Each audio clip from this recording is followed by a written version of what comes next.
Today for Devotions with Daniella, we are reading When the World Didn't End by Guinevere Turner, doing this book in Cult Book Club this month, and it is phenomenal. I'm very excited because she's going to come speak to our book club.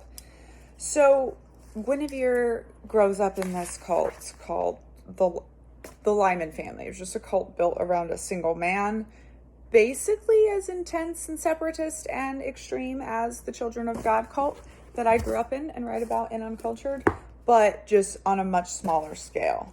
So she's having a conversation with her mom, who she barely knows, because that's kind of what happens when you grow up in a cult.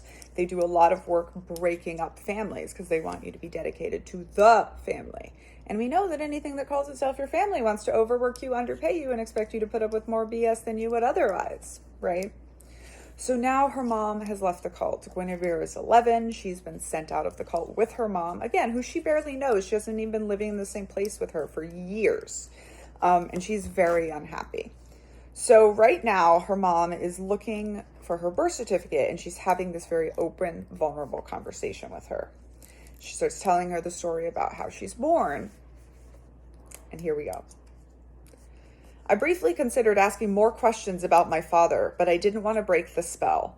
This was possibly the most real and personal way my mother had ever spoken to me, and I held my breath, hoping she would keep going. She wasn't even looking at me as she spoke. She had that look in her eyes like she was watching a movie of her life somewhere in her mind. Hoo boy! The doctors did not like having two screaming teenagers on their hands.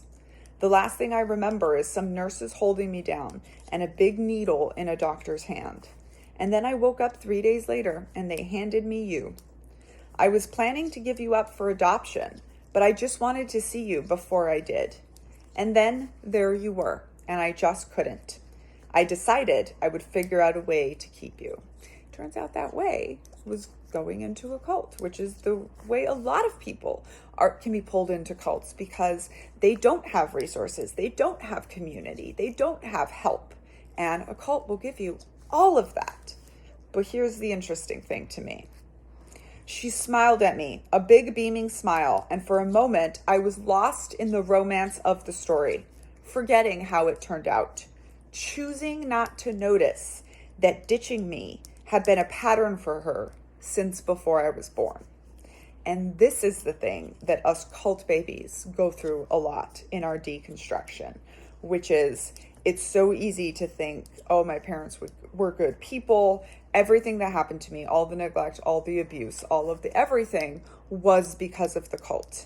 And while that can be true in a big, big way, it is often true that our parents were going to neglect us anyways. Like the personality traits that they had that the cult appealed to were probably going to show up in your life anyways, right? The thing that a cult does is it gives you the feeling of superiority and the justification to put absolutely everything else, including your children, behind the cult's mission.